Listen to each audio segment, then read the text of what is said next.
Hello everyone, welcome to another webinar dedicated to continuous thermal monitoring.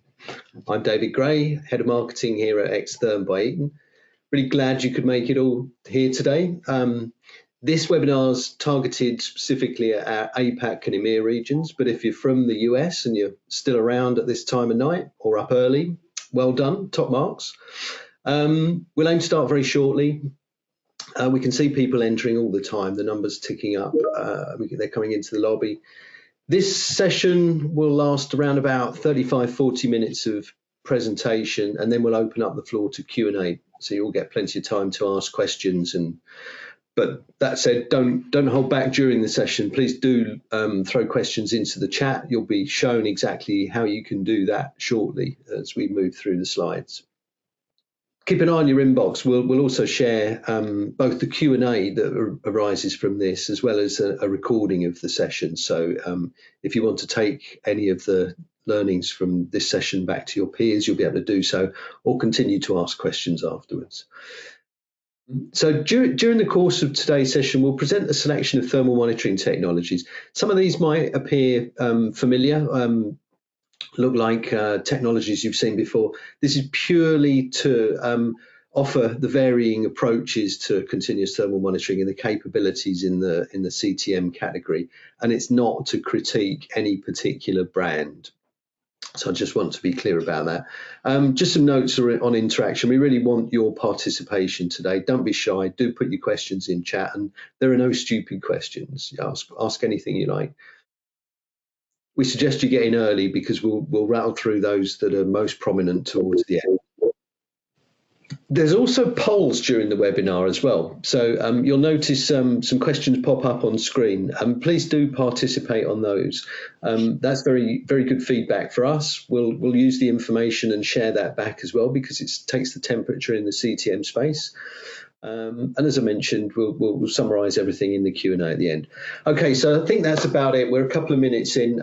Grab a coffee, sit back, enjoy the content. We've got our two prominent electrical sector experts in the frame. John Hope, our CTO, Tulsi Patel, our Technical Operations and Support Manager. They'll guide you through today's session. So without further ado, I'll hand you over to John and Tulsi. Take it away, guys. Thank you, David. Good morning, good afternoon, and good evening, everyone.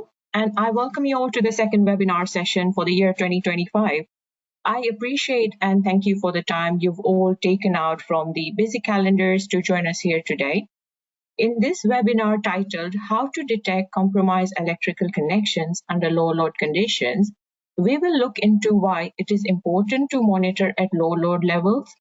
We will also learn the importance of using our Exertherm LoadMap solution and how this can help to enhance the operational efficiency of the CTM system as a whole. My name is Tulsi Patel, and I am responsible for technical operations and customer support at Exertherm. I work with John Hope, who is our Chief Technology Officer. John has a vast experience in the field of CTM, continuous thermal monitoring, and is heavily involved in developing and advancing Exertherm's thermal monitoring technologies. He also plays a pivotal role in strengthening Exertherm's position in the electrical system sector globally. So his expertise and insight will be the guide to today's topic. He's joining me here today as a co-presenter for this webinar. So thank you and a very warm welcome to you, John. Thank you, Tulsi. As we all live in a fast-paced digital world and are part of an information-driven society, we strictly request all of you to follow and oblige to our confidentiality disclaimer. This presentation consists of patented and confidential information, so any content must not be reproduced or distributed in whole or in part, and any unauthorized dissemination, disclosure, copying, and misuse of the content is strictly prohibited. In addition to this, as David mentioned earlier, some of the products in this presentation may seem familiar. The purpose is just to showcase different CTM approaches and not to critique any particular brand. So we really appreciate your understanding and cooperation in adhering to these guidelines to ensure the security of our information.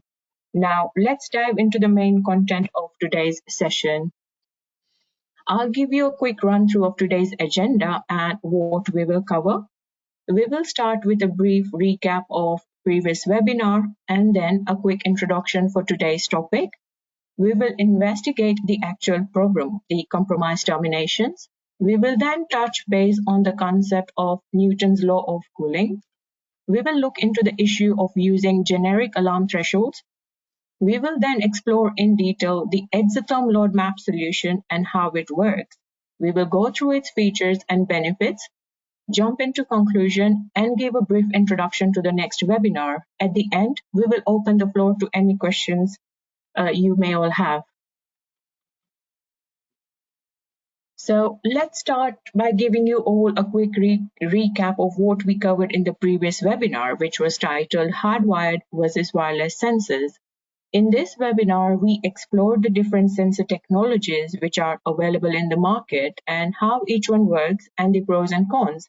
As you can see and probably can identify a few from here, we looked into energy harvesting type sensors, powered infrared sensors, surface acoustic wave, fiber optics, RFID tag, and of course our exotherm infrared sensors. Now, with various sensor technologies that are available in the market, choosing the right sensor can be very difficult. Therefore, we looked into some of the key factors that can play an important role in sensor selection. For example, connectivity and communication. So factors such as communication protocol, wiring, and the ease of integration into existing infrastructure. We looked into data protection and cybersecurity. So how secure are your data transmission protocols against cyber attacks and threats?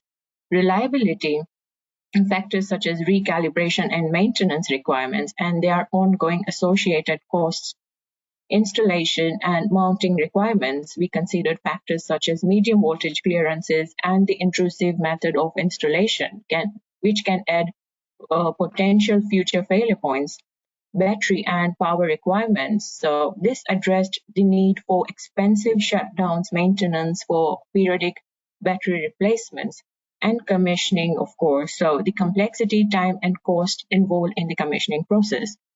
Now, considering all these factors, the direct benefits from selecting the correct technology is that it helps make CTM cost effective, secure, and reliable. It maintains the long-term efficiency of the CTM system and enables a broader adoption of predictive maintenance across industries and various infrastructure projects. Yeah, so moving on with today's topic, how to detect compromised electrical connections under low load. As we know that electrical connections are the silent backbone for any electrical system, right from powering your home to running any complex industrial machinery. Therefore, ensuring the safe and reliable operations of any electrical system is of utmost importance. Under heavy load conditions, compromised electrical connections will often generate significant heat, therefore making it easier to identify. But under low load conditions, detecting compromised connection becomes significantly more challenging due to the heat generated, which is minimal, therefore masking the problem until it escalates into a more serious and a potential dangerous situation.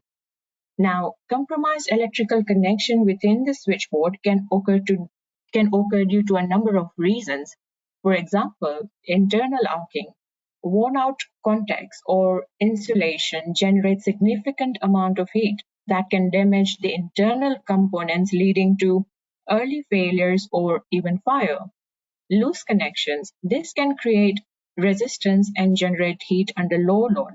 This heat may not trigger a thermal trip, but over time, it can degrade the connection and then potentially result into a complete failure and developing faults or faults that are already existing. Now, detecting faults at low load can allow for preventive maintenance and cost reduction. This is particularly important in critical applications where downtime can be expensive or dangerous. Since under low load, the problem often goes undetected until it's too late, this calls for advanced methodologies and precise technology to identify such issues before they turn into major failure. Now, at this stage, continuous thermal monitoring serves as an essential and an effective tool. As I mentioned previously, compromised joints and terminations are the most common cause of electrical failures and arc flash incidents. This cannot be detected via any sort of metering, load measurements, or power quality analysis. However, the thermal increase can be detected and measured using thermal monitoring devices such as Exertherm's infrared sensors and cable sensors for cable connection. Periodic thermal imaging using infrared cameras has over the last 2 decades been the accepted best practice for mission-critical facilities. However, 24/7 thermal monitoring is now increasingly being adopted as the new best practice solution. Yeah. Now, let's dive a little deeper and find out how exactly these failures can occur. As you can see, this slide explains thermal runaway. This is known as a dangerous cycle of destructive heat. At its core, thermal runaway is a positive feedback loop where a catastrophic failure begins with a very small increase in resistance due to various factors, for example, lack of maintenance, marginal joint fabrication, or mechanical damage. This increased resistance then generates additional heat. This heat then leads to a faster oxidation and a metal distortion process, both of which increases the resistance even further, in turn generates more heat and therefore the increase in temperature. If this loop isn't interrupted, the temperature can spiral out of control, leading to severe consequences. Now, stats show that thermal runaway can generate 1 megawatt of power, sufficient enough to melt 1 kilogram of copper in 200 milliseconds. This immense heat can lead to fire or explosion, often with devastating speed and force. Thermal runaway is a critical safety concern across various industries, and with 24/7 thermal monitoring, we can strive to enhance the safety and minimize the devastating impact of this chain reaction. We now have our first poll question, and it is: what is your biggest challenge in identifying compromised connection under low load conditions? So I would appreciate if everybody could put their input on this one. So yes, 32% of people have said lack of real-time load data, and yes, that is very understandable as being the biggest challenge in identifying connections under low load. 20% have said infrequent inspections or manual checks, yes, which is also applicable.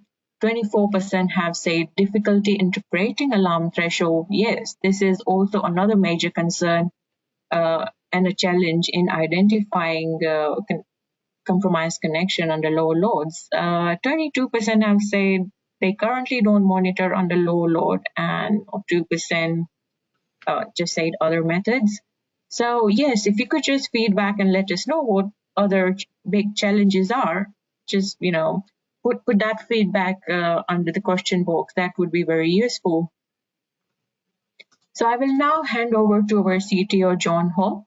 He will provide you all with a deeper insight on how Exertherm LoadMap technology can be used to detect low load faults. So over to you, John. Lovely, thank you for that, Tulsi. That was great in listening and understanding what you have to say there. So let's look into a little bit of physics to start with. With LoadMap, we need to use something called Newton's law of cooling, and what this actually states is that a joint, so that compromised connection where you've got the extra resistance across the joint, that will actually heat indefinitely to a point above its surrounding ambient, so that the excess heat, the excess energy caused by the resistance, can be dissipated. It's what the copper, it's what those buzz bars are trying to do, is dissipate that heat and get rid of it. Now, if that circuit is low loaded, so say less than the 40% value that really is required for thermography and carrying out inspections, then there's not enough heat generated to actually detect this with, say, a thermal imaging camera. But by using our CTM and using LoadMap, we can detect that heat, and then it's correlating all that information together. So this is the important bit, that it's that rise over ambient. It's what is that joint temperature above the local ambient, because it's heating above that point to dissipate the heat. And as some of you may remember from a previous webinar where we discussed absolute versus delta. What's the difference? Why do we need to use delta? This is exactly why you need to use delta to detect those compromised joints at low load. So where is the problem? Where does the problem lie? And what's the issue with current alarm thresholds? And this is a table that we can see on the screen, which is a NETA table. So it's in, it's what all thermographers use globally. And these are suggested action points based on temperature rise. So if we look at the central column here, temperature difference, delta T, based upon comparisons between a component and ambient air temperature. Now, really, anything up to sort of a 20 degree sea level, that could be full load. It could be full load. Once you start getting above 20, up to 30, no, you've got a problem. 40, yes, you have a problem and above. Now, as was said in the red here, this table is based on a circuit being operating at full load. So 100% load. So that 1000 amp circuit actually been loaded at 1000 amps. You're pushing full load through there. This table applies. Or even slightly below that, an 80 to 100. But it's still, you're looking full load for this table. So a little question, a little seed I'm just going to plant at the bottom. If that delta T alarm threshold on a joint operating at 100% load, a critical point is 40 degrees C, what's that equivalent threshold when we're operating at, say, 40% or 30% or less load? Where do we place that alarm level? Because now we've got a situation where it's not that 1000 amp piece of bar with a 1000 amp load on it. That 1000 amp piece of bar, that circuit, has now only got 300, 400 amps. It's operating at a fraction of its load. So to just quickly run into another poll while before I carry on, and this one is, how confident are you in your current system ability to detect faults during low load periods? How confident are you? Really interesting how the answers are going here. Okay, we've been running about a minute, so no, that's really, really great. Let's just have a quick look at the results there. So, yeah, that's an absolute great outcome and curve it showed us there. That we've actually got 4 people have said they're very confident that it will catch anomalies at low load. Yeah, it would be interesting to know how and what experience you've had, or actually whether you're already using LoadMap out there. That may be the answer. We've got 12 people, so 19% have said it's somewhat confident, so a little bit of confidence, but certainly the peak, 45% of people who've answered have said they're not very confident, and they suspect issues will go undetected. 15% are saying we don't monitor for low load conditions specifically, and that's quite understandable. It's not everybody does. 15% saying I'm not sure. So okay, let's look a little bit further. So let's look at what's the significance of load and this Newton law of cooling. Well, as most of you are probably aware, or all of you are aware, a thermal imaging survey, so when you're going to use a camera, should take place if you've got 40% load or greater. You need load on that circuit to give some temperature. We know a lot of places that they will image the equipment on a weekend when it's lightly loaded or during off-peak times, but you really should have that 40% load. And if we actually look at the electrical engineering, the physics behind all this, the actual difference in that delta T temperature between a 40% load and 100% load is quite scary. It's 625%. It's an I-squared ratio. So if you've got a joint operating at maybe 40 C at 40 load, just to keep the numbers simple, if we move to 100% load, you could exceed 250 degrees C on that joint. You've got the Newton's law of cooling playing. It's that extra resistance generating energy as that load increases. It's dissipating that heat, and it's only dissipating it from that connection point. So unless we know the load, we can't actually give a true quality and health status of your connection. So how do we implement that load data? Well, to give a true delta T alarm threshold at low loads, we actually dynamically need to adjust that alarm level depending on what the load is on the circuit. It doesn't follow that table all the time and say, we'll leave it at 20 degrees and hope at low load we'll catch it.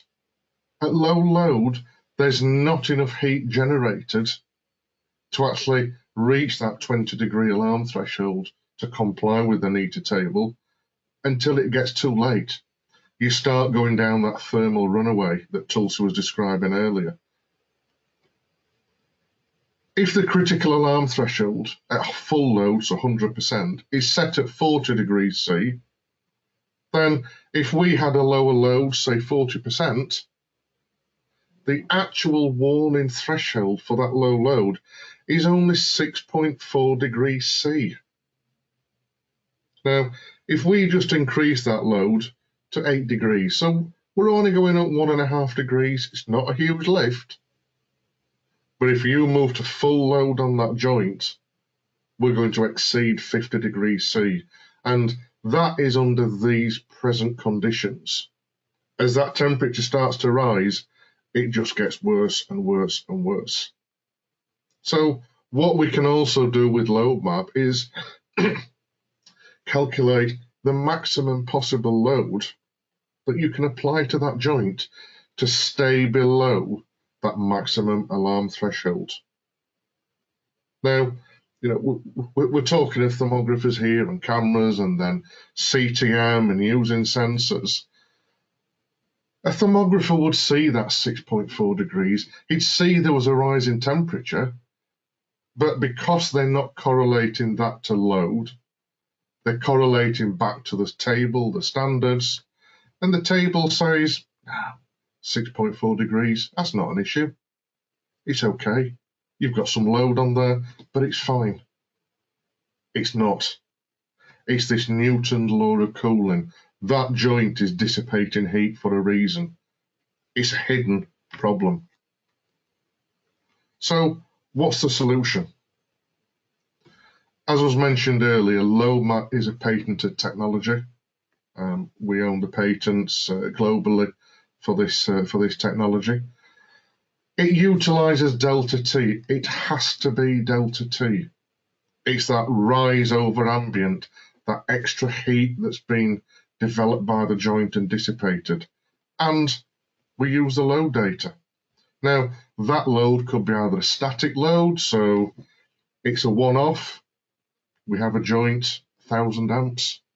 We're going to use 500 amps maximum on that circuit for its lifetime or for the foreseeable future.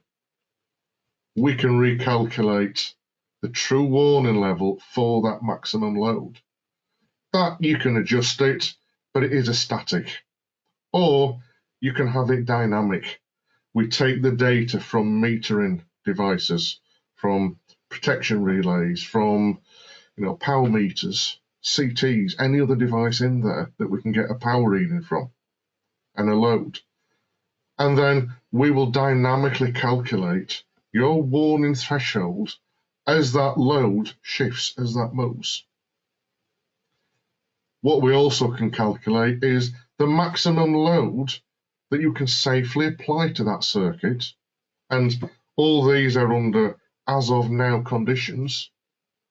So it's the maximum load that you can safely apply to stop you exceeding that 40C alarm critical threshold. So we can tell you what's the remaining load. If we've calculated a warning, we know it's 1,000 amp piece of bar, and I'll keep using that number. It's an easy number to use. That 1,000 amp piece of bar, you can actually only put 800 amps onto that bar, otherwise you're going to exceed your alarm threshold, which means, as we are of now, you may only be able to add another 200 amps to that circuit. So there's some really, really important data that comes out of this and for maintenance. If we just look a couple of graphs of how LoadMap and the calculation working, let's just take a low delta to start with, 5 degrees, so the red line that we have on the bottom. We're operating at 50% load. As our load increases, that temperature will increase, but at full load, it shouldn't get more than 15 degrees or so. It's quite cool. It's not a problem. Now let's move. Let's take 20 degree delta. And I think if we remember back to the table, that needed table earlier, 20 degrees was, you could have 20 degrees on a joint. That's full load. It's not really a problem. So if we've got somebody not correlating temperature to load, well, how do you know it's not a problem? 20 degrees at 50% load, if we plot that forward, you'll actually cross the 40C critical alarm point by round about 68% load. If you went to full load, you're in danger of hitting an 80 degrees C delta on that joint. That's a problem. That is a big problem. Now that's 50% load. Let's make it a little bit more exciting. Let's go to 25% load. So now, we're running at a low load. Let's take our 5 degree delta as we looked at last time. Low load, but if we plot forward, and we've drawn these as a straight lines on here for ease, it is actually a curve.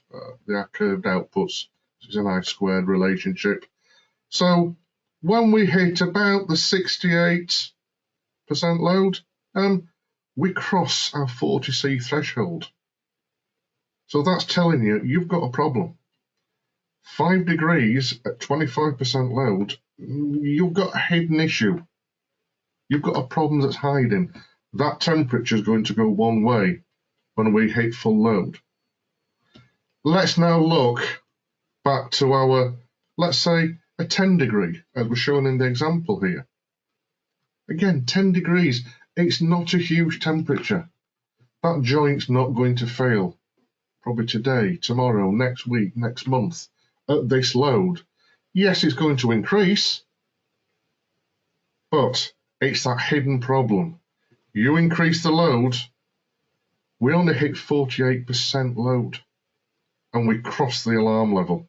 We cross that threshold for criticality.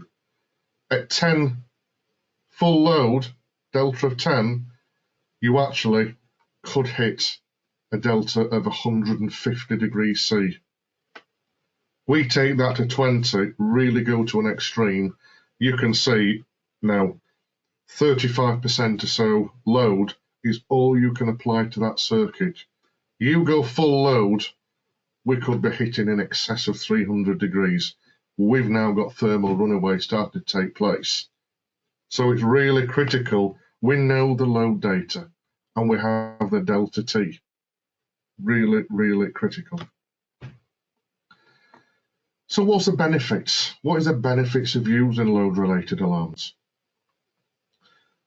We're verifying that you do not have compromised joints, and then conversely, that you do have a compromised joint at low load. So is that low load, have we got a hidden joint that's just sitting there, bubbling away? Yes, we've got some temperature, but we don't really know, have we got the problem? We're identifying the dynamic condition of those joints because we're taking that load data from a meter. So it's giving you that enhanced level of safety. We're giving you enhanced protection, improving uptime. We're improving the uptime and the integrity of that asset because we're saying, steady, you've got a problem hiding in this switchgear. So we're identifying compromised joints and terminations on circuits which operate at low or very low loads. And as I mentioned more than once, that would be difficult if you're using a camera, you had a thermographer, yes, they will see that temperature, but without being able to correlate to load and understanding how LoadMap operates, they can't with confidence say, actually, we've got a hidden problem on this circuit. So it enhances what Tulsi were talking about earlier. It's contributing towards preventative maintenance planning. You've been able to plan. I have a problem, I can now monitor that. Yeah, it's not going to fail, quickly, but I'm watching that joint. We're watching what is happening there. You can do capacity planning. If you have, say, an A feed and a B feed, such as IT, data centers, other facilities, you're dual fed. You could only be operating at partial load on each, so you can load shed. You can take load from one side to another if you have a problem. Well, unless you know the integrity of all those joints, how can you safely switch that load? Let's say we've got 40% and 40%. Well, certainly when I was at school, 40 and 40 is 80. So, of course I can switch my load across. I've only got 40-40, put it all on one side. Happy days. Can you? Is that really a true representation? Probably not. Because how do you know out of those joints on one of those two feeders that actually you don't have hidden problems? That you've got those 6, 7, 8 degrees temperature on low load. How do you know they don't exist? You transfer that load, it's going to go one way, is that temperature. At that point, it could be too late because you've physically taken circuits and equipment out of action for maintenance. It's a problem. So using LoadMap can help you with that capacity planning. What are the features? A quick feature wheel. It's simple to integrate. It's totally vendor neutral. So long as you use the Delta sensors and the LoadMap algorithms, it can be integrated into any system, not just any system. It's giving you that detail of how is my equipment degrading over time. It's going to help you extend that nominal lifespan of the equipment as well, because you've got data now which is telling you, I have not just a temperature issue, but I have a low load temperature issue. It's giving you more insight. It helps, as we've just explained, in placement of additional load, deploying load shedding. Where is it safe to carry on? Extend your periods between maintenance. Again, it's that added benefit on top of CTM, on top of continual monitoring. Monitor for low load at the same time. It's unique. It requires 24/7 monitoring. It requires best practice at the moment. Scalable to single or multi-site. And it's customized to each panel or even each circuit. So it's not a one-size-fits-all. It's customized to every single circuit on that system. I think quite importantly, Exertherm LoadMap is the only low load detection solution available on the market. It's patented. We have the global patents on this. So why should you choose LoadMap with a CTM solution? Well, load is that critical factor. It's critical data to detect, have I got a compromised joint or termination? Not just, have I got a bit of temperature? Have I got a compromised joint at low load? So we're detecting those joints under low load. And you only identify if you can correlate temperature, load. And it has to be delta T. Delta T, Newton's law of cooling. That excess heat that the joint is trying to dissipate. Those two pieces of data, they're the critical points. So I know we've talked about it and harped on a few times. Thermal inspections may not detect those abnormal changes in temperature at low load because they just look at the tables. They're not correlating. So LoadMap as a solution, it gives you those enhanced level of protection. For 24/7 operating facilities, you're now enhancing the level of protection that you've got. So we'll just have a quick conclusion. I think we're drawing towards the end of the webinar now. I appreciate all your time. Why is load critical to consider for an enhanced approach? Well, as we keep mentioning, low load conditions can lead to hidden problems. If you're not correlating load and temperature, you're not detecting that hidden problem. That hidden temperature, which will slowly increase over time until we hit that point, you start getting thermal runaway because that joint is just going from increased resistance, creates the heat, more oxidization, increased resistance. That runaway circle will just carry on with itself. So the key benefits of monitoring, even at low load, we're verifying that compromised joints are not present on your circuits by using load-related alarms, not generic, load-related alarms. It improves your load capacity planning, the efficiency redundancy. How efficient is the equipment? Where do we need to carry out maintenance? So we're increasing that uptime, reducing your downtime. You know where there's a problem. If you need to work on that one circuit, when you can, right, go and carry out that maintenance. You have a hidden issue. Why wait for the 5 years?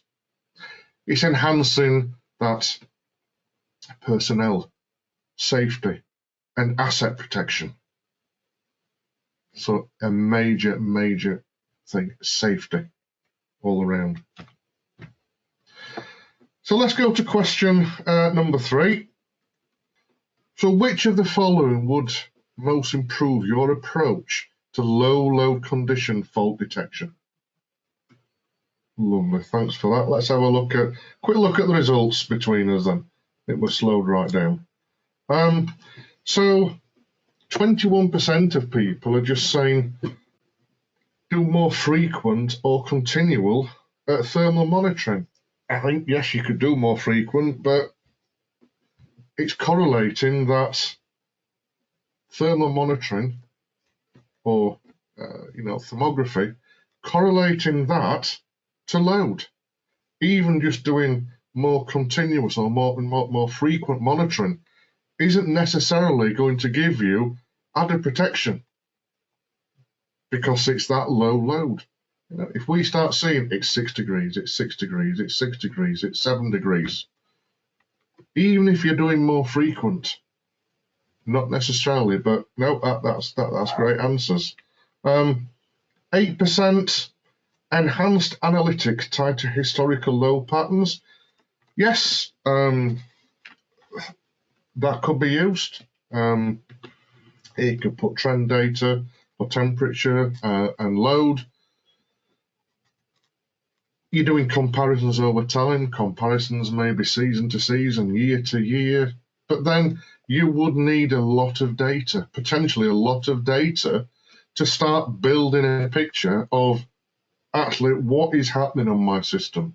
So, yeah, it could work. It may take 3 or 4 years of data actually before you get to a point of saying, yeah, I understand what's happening now, season to season, day to night.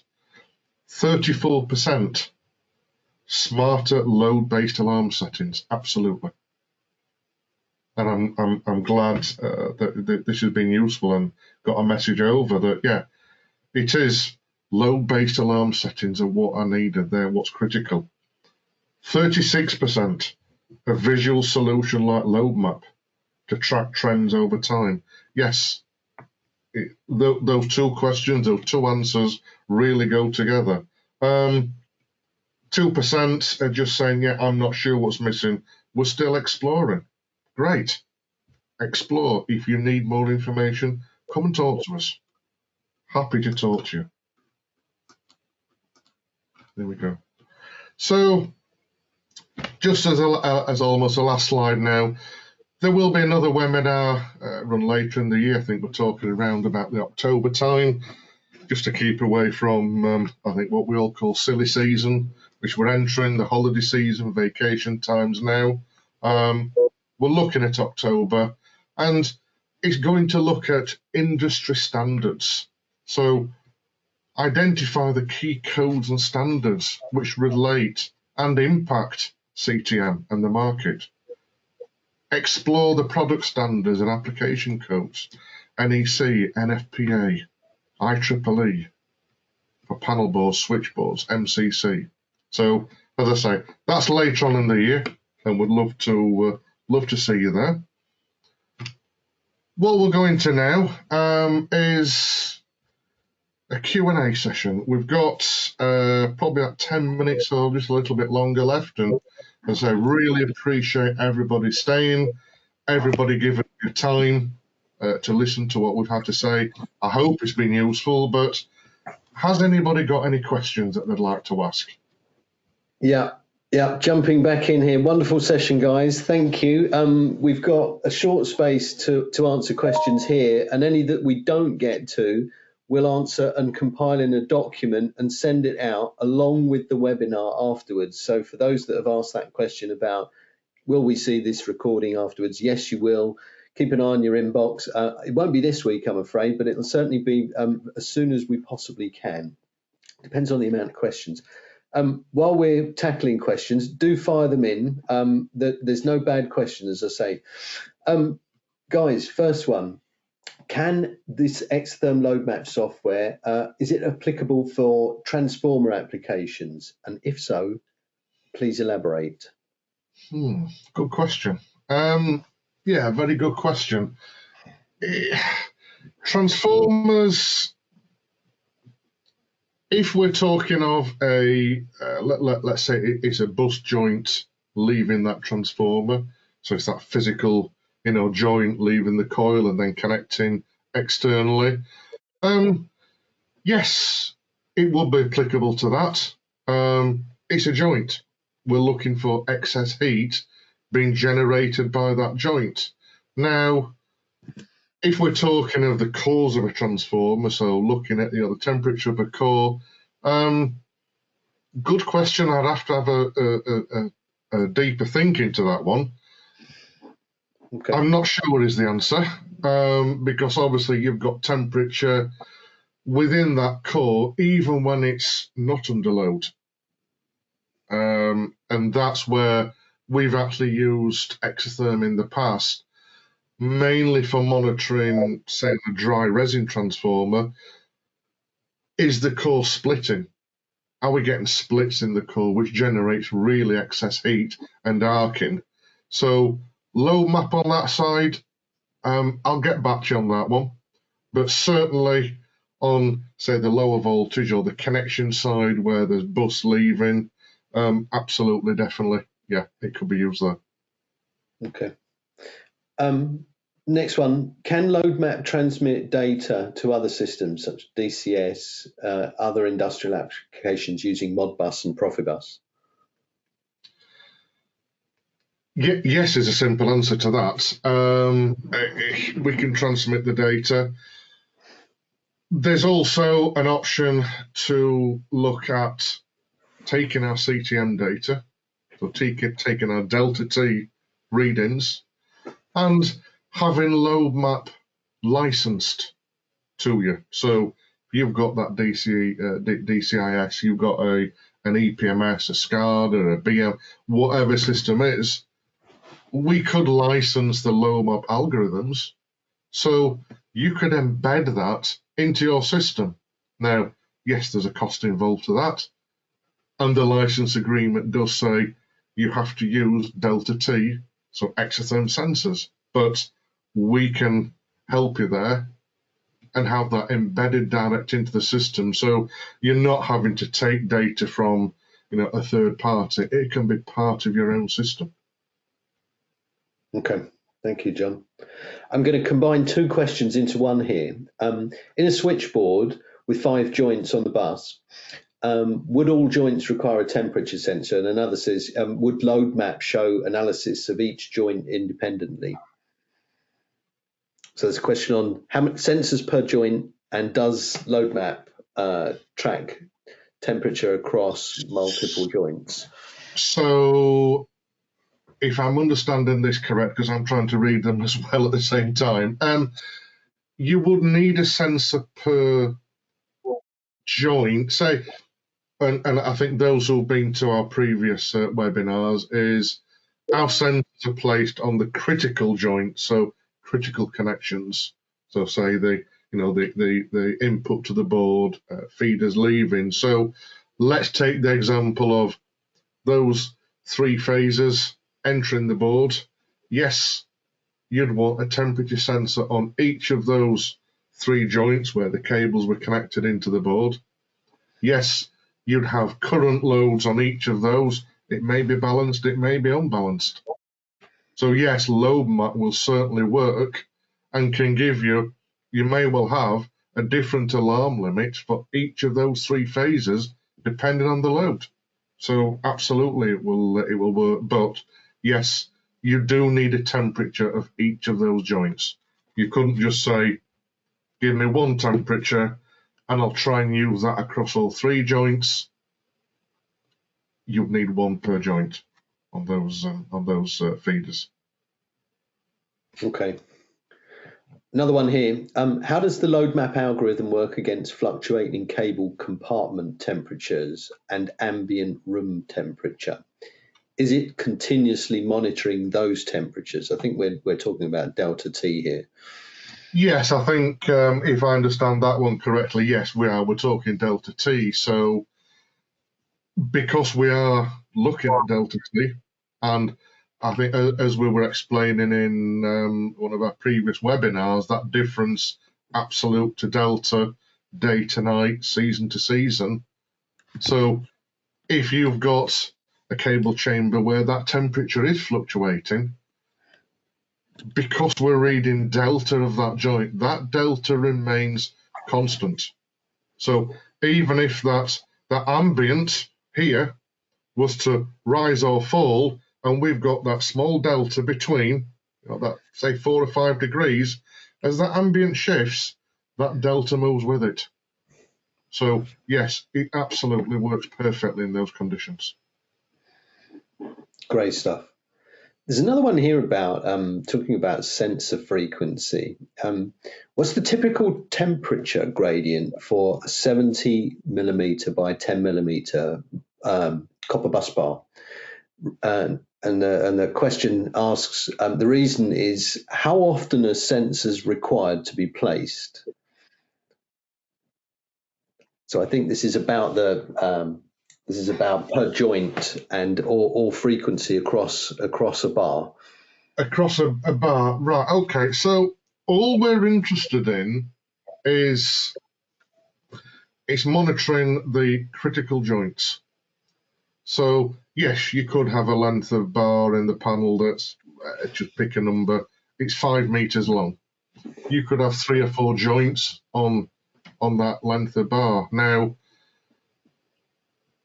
history told us over the last 20 years or so that the factory-made joint, so the joint that, as an OEM, is being physically made in the factory, is torqued, is marked, is quality checked, they're not the joints that tend to fail.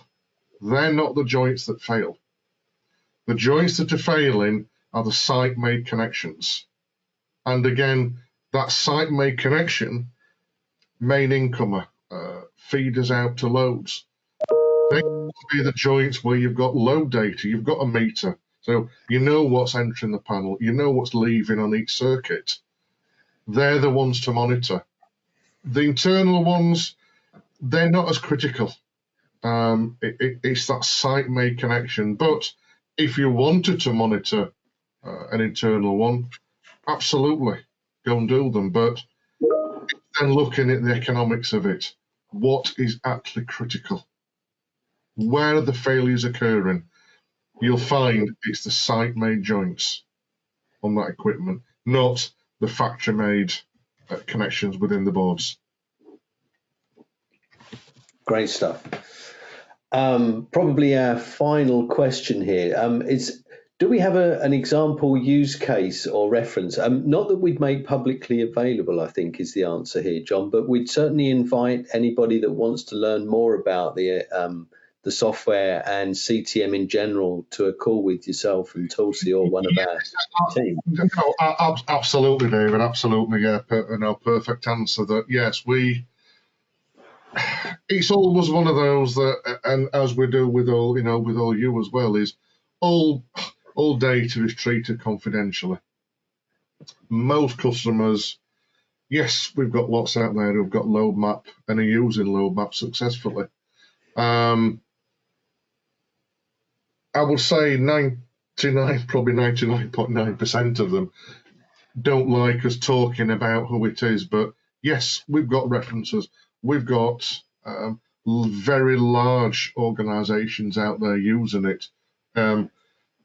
People with in excess of 20,000 IR sensors, 200 to 300 substations across the facility, and the reason they went for LoadMap is this low load protection. It gives them such an enhanced level of protection. Why wait for one of my substations, one of my circuits to have a problem when actually, if that circuit was to go down, it has a knock-on effect through a process right through the rest of the facility. I want to know very early days of, do I have a hidden problem? We can then plan that downtime. So yes, we have customers out there, as David said, we can have more discussions in sort of private, but we can't disclose name due to confidentiality and NDAs. Yeah, good response, John. I just want to close up on a really positive note here, and this is I'm not going to mention the name, but from someone in the data center space, saying this is a great application. It looks like it can take the risk out of our CX schedules by finding defects early.